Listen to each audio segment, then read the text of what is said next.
उद्यमबाग राजाराम नगर ए GIT रोडवर असलेल्या दत्त मंदिरात दानपेटीतील साधारण 70 ते 80 हजार रुपये चोरट्यांनी डल्ला मारल्याचे उघडकीस आले आहे। दरवर्षीप्रमाणे राजाराम नगर ए मध्ये दत्त जयंतीनिमित्त विविध धार्मिक कार्यक्रमांचे आयोजन करण्यात येते। अशाच प्रकारे यावर्षीही भजन, कीर्तन, महाप्रसाद असे 3 दिवस कार्यक्रमाचे आयोजन करण्यात आले होते। याच्यातच सोलापूरहून कीर्तनकार शिवलीला यांचे कीर्तन झाल्याने हजारोंच्या संख्येने भाविकांनी या कीर्तनाला हजेरी लावली होती व महाप्रसादालाही तितकाच प्रतिसाद मिळाला। या साऱ्यामुळे भक्तांची संख्या वाढली होती व निश्चितच दानपेटीमध्ये दान करणाऱ्यांची संख्याही वाढली असावी। याच्यावरच चोरट्यांनी लक्ष ठेवून मध्यरात्री 2:30च्या सुमारास चोरट्यांनी दानपेटी बारच्या सहाय्याने तोडून त्यातील चिल्लर रक्कम बाजूला ठेवून फक्त नोटा चोरल्याचे उघडकीस आले आहे आणि हेही CCTV कॅमेऱ्यात कैद झाले आहे।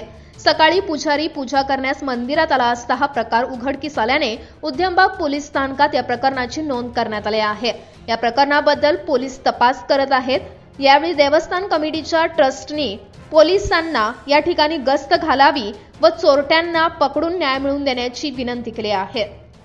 तर जवळजवळ 1 महिना झाला राजाराम नगर ए मध्ये दत्त मंदिर आहे आणि येथील कमिटीचे अध्यक्ष, सेक्रेटरी, येथील नगरसेवक मल्ल्यागोळ म्हणून आहेत। यांनी 1 महिना परिश्रम घेऊन यावर्षी समाज प्रबोधनाचं कार्य करावं हा दृष्टिकोन ठेवून बार्शी जिल्हा सोलापूर येथील कीर्तनकार श्री शिवलीला पाटील यांचं कीर्तन ठेवलं होतं। ते कीर्तन होतं 27 तारखेला, 26 तारखेला दत्त जयंती, 28 तारखेला महाप्रसाद। काल जी अभूतपूर्व अशी लोकांचा जो प्रतिसाद बघितला तर चोरट्यांचा सकाळपासूनच त्याच्यावर वाच होता असणार। तर 1 वर्ष जर ती पेटी फोडली नव्हती आणि हे करत असताना हा उत्साह बघून कार्यकर्ते पण रात्री बुकांचा हिशोब करत बसलेले 12 वाजेपर्यंत। आम्ही 12 वाजेपर्यंत एकत्रच होतो, एकत्र विचार विनिमय केला, पुढच्या वर्षी काय करावं, कसं मंदिराचं डेव्हलप करावं हा दृष्टिकोन जास्तीत जास्त।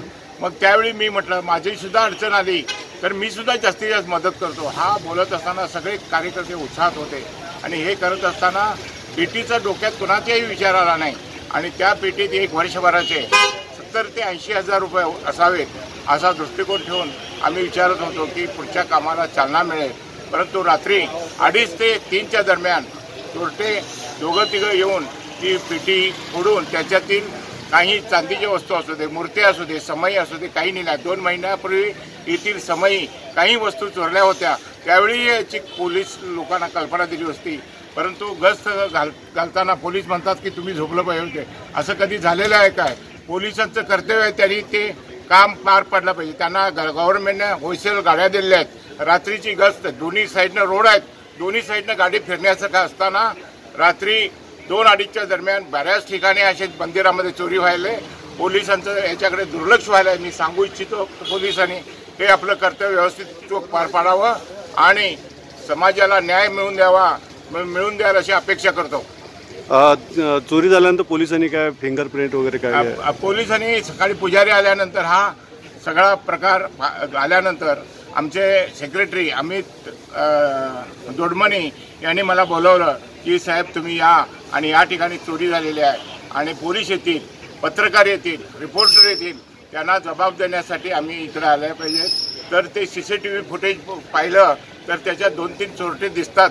एकटा तरी नक्की चप्पल काढत असताना आणि पेटीजवळ राड घेऊन आलेला दिसतोय आणि व्यवस्थित त्याचं पेटी तो व्यवस्थित जर चेक केलं तर 2-3 दिवसातच तो मिळण्याची शक्यता आहे अशी देवाकडे मी प्रार्थना करतो।